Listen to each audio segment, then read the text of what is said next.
Thank you, Griffin. Hurricane Dorian is coming on one of America's busiest travel weekends, and it's forcing one of the country's busiest airports to close on Labor Day. Orlando International Airport announced Friday that it was canceling its commercial flight operations for Monday. The airport says it will shut down at 2 o'clock Monday morning.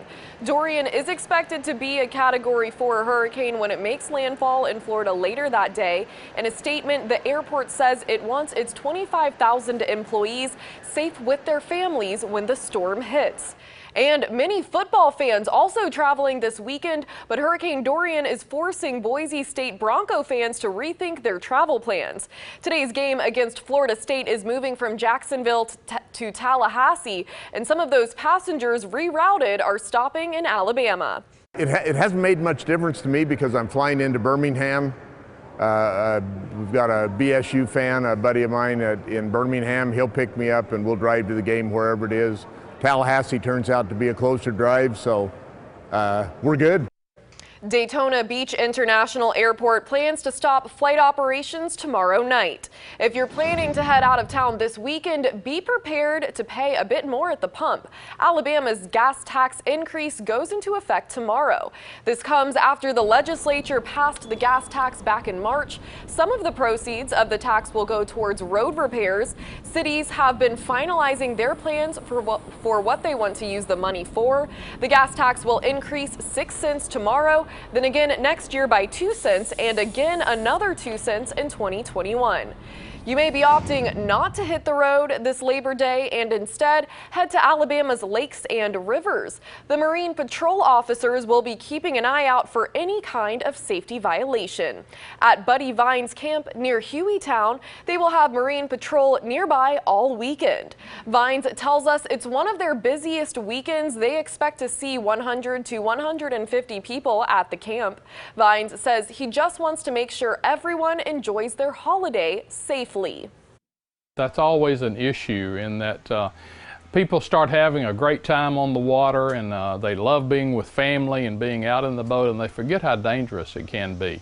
And obviously alcohol and boating, they do not mix, and we encourage all of our people to avoid drinking while on the water. Marine police expect lakes and rivers to be congested this weekend. They tell us if you're driving a boat, go slow and keep a good distance from other boats, just like you do when you're on the roads. New this morning, the cause of a crash that killed a little girl from Calhoun County is being investigated. According to the Oxford Fire Department, 10-year-old Ramaya Leonard died in the accident. Investigators say the car she was riding in collided with another vehicle. It happened on Highway 21 around 7:30 yesterday morning. As soon as we learn any more information, we'll share it with you on air and on our CBS 42 News app. Developing this morning, scary moments as a plane had to land on the interstate in Walker County. The Alabama Law Enforcement Agency tells us that the plane had an engine failure and had to make that emergency landing on I-22. Thankfully, Aaliyah tells us no one was injured. One local resident tells us she's never seen anything like this before. Never seen a plane that close, so it was amazing. I mean, there's no words to describe it. I mean, it was awesome, honestly. Nothing that exciting happens here, so. The Federal Aviation Administration is investigating and tells us the pilot was the only person on board the plane when it made that emergency landing. From our Tuscaloosa newsroom now, police at the University of Alabama held a community day to show the ins and outs of the job, and it isn't always pretty. We want to warn you, the video we're about to show you may be disturbing to some viewers. 8 years. Yikes, the UAPD officers demonstrated tasers and gave tours of their motorcycles, patrol cars, and other police equipment. The department says it's important the public gets to see what officers actually do. The idea was to reach out to the community, our university community, and the Tuscaloosa community, just to give them an idea about what actually happens at a police department. So we extended the invitation through flyers, email, and radio announcements for them to come by and just take a look. 2 informational sessions were held at the department throughout the day yesterday. Turning now to health news, federal health officials are sounding the alarm about the risks of both marijuana and vaping. Kenneth Craig has some of the week's health headlines.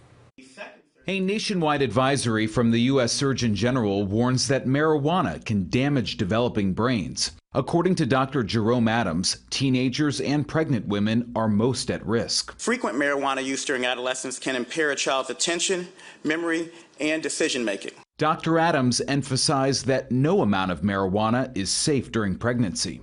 Meanwhile, the number of reported vaping-related illnesses continues to rise. The FDA and CDC are now investigating 215 cases in 25 states. Federal health officials have yet to determine their cause, but say most patients had recently used e-cigarettes. And here's another reason to see the glass as half full. A study done at Boston University found optimistic people are likelier to live to age 85 and even beyond that. Those are some of the week's top health stories. Kenneth Craig, CBS News, New York. Your time is now 6:38. Still ahead, farmers are feeling the effects of bad weather and an international trade war. But how is the reduced crop causing a mental health crisis? That alarming story is next. Griffin?